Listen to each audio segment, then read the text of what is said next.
Hey, kia ora, welcome back once again, everybody. Here with a Q&A. So it's been a little bit of time in between. I've still got a massive list of questions and more have come through since the Google form has come through, and we're at 78, which I've now capped it at with regards to the form and disabled that form until such time as I finish working with at least the majority of those individuals that have been reaching out.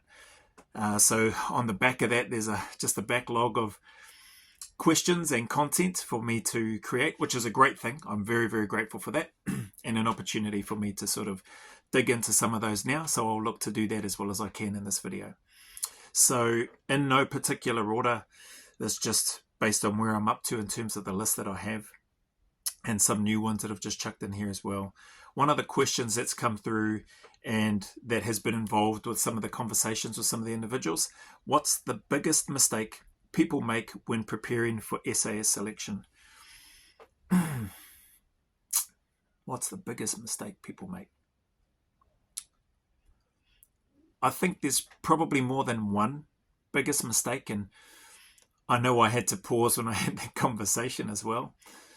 So there's a few things that come to mind almost immediately off the bat.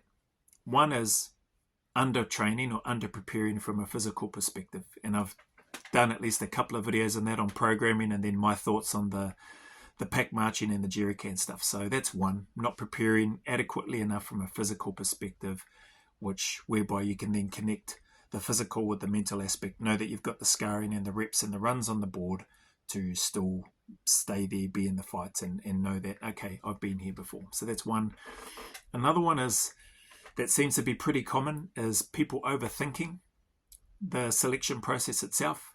And what I mean by that, they're not only thinking about already, so they haven't even started selection, they're starting to already think about, oh, what about cycle? What's it like once you get into a squadron? Should I go free fall or water or VM or whatever the case might be? You know, you're thinking, it's don't get me wrong, it's all well and good to have those thoughts, but you're thinking far too ahead of where you're at this time. Okay, so those are a couple that really stand out. Not preparing physically enough and overthinking. The other part, because this question comes up, and I'm just going to tack it on here to this question, biggest mistake. People seem to be getting so wrapped up and caught up in trying to, or they're wanting to better themselves. I get it, that is what they're trying to do. But there seems to be this perception or misconception maybe that people need to develop themselves to be this one type of person that is going to be what the unit is looking for. I can tell you now, the unit is made up of all sorts. You grab a licorice all sorts bag of lollies, and that's what the unit is made up of. You got tall people, you got big people, you got short people, you got skinny people, you got wide people, you got bodybuilder looking type people, you got just average Joe looking people. It's made up of so many, and then the characteristics or personalities are all different as well. You've got loud extroverted people, you've got quiet reserved people, you've got sort of middle of the road people, you've got the jokesters and the pranksters, you've got the serious mob. You know, it's so where am I going with this?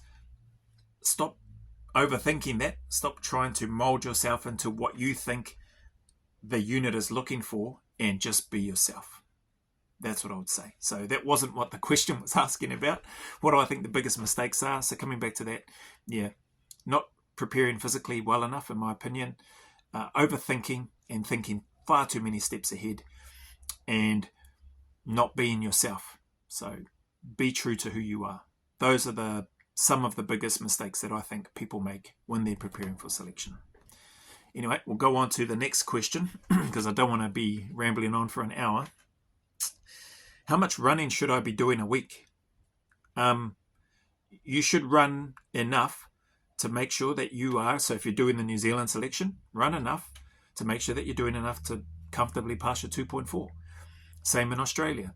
And in Australia, run enough to make sure that you can, hopefully, preferably, comfortably pass the 3.2. Because that 16-minute time cap is tough. Like, I found it tough. I underestimated it. if I was to go back, I would make sure that I dedicate more time to that 3.2. So thankfully it didn't come back to bite me in the backside, because I only just scraped in 15 minutes, 55 seconds for me. And I took that for granted. So a pass is a pass, okay? But I know I could have done a heck of a lot better had I not been, not blasé, but I was like, oh yeah, it's only like 800 meters more than a 2.4. I'll be all right. Did a couple of runs, and I did those fresh. I got reasonable times. But yeah, she's a different story on the day. So yeah, do enough running so that you can meet those requirements is what I would say. It's like a how long is a piece of string question almost. Where are we? Do I need military experience before attempting selection? No, you don't. I mean, I don't know how many from a civilian perspective have passed the Australian Special Air Service selection. I don't know the exact number for here in NZ, but I'm pretty sure the number of those civilians that have gone through the direct entry route to want to join the unit, I'm pretty sure in New Zealand it's likely still less than 10. It may even be less than 5 that have successfully passed going through a direct entry route. Don't quote me on that. I don't know for certain, but I personally can't imagine that it's. I struggle to believe that it's more than 5. I definitely struggle to think that it would be more than 10. So you don't need it. Like, it can be done. It has been done. Do I need military experience before 10? So yeah, the answer for that question, because I haven't had a conversation with this person, is no, you don't. You just got to make sure that you meet the requirements to be able to get to the start line, as far as the requirements for the Defence Force, whether that's New Zealand or Australia, for what you're doing. So that's that one. 7 minutes. Let's do another one. Can you train too much for SAS selection? Yeah, 100%. You can overtrain. You could run yourself into the ground. And what I mean by that is probably more to do with if you don't take a taper and just sort of ease off the training intensity that you've been doing, hopefully and or preferably for several months prior to going on selection. So if you don't do that and you think, okay, I need to stay up here, I need to keep pushing and pushing all the way right up to your selection start day, yeah, I think you're pushing it too much, and I think you run the risk of being burnt out and fatiguing a lot sooner than you would if you had have taken some time and used the taper to lead into selection. Because the idea is phase 1, you build up. Phase 2 is where the magic happens, but that's also the place where it really sucks as well, I'll just be honest.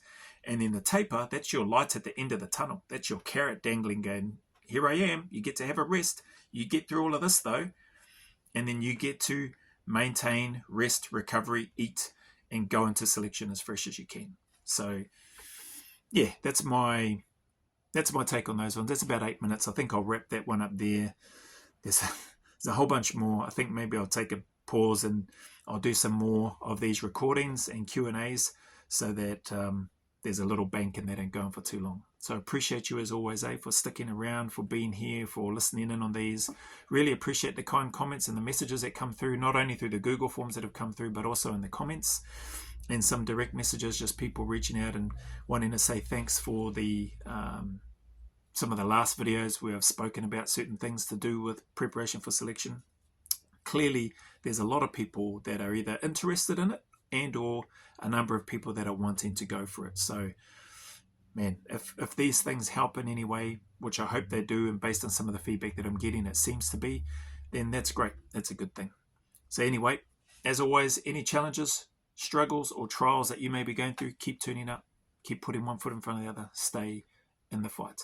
I promise you, better days are ahead. There is a light at the end of the tunnel. Okay, as always, go always a little further. Who dares wins, and until the next video, a big man away from me to you, filled with my aroha, respect and appreciation and gratitude as always.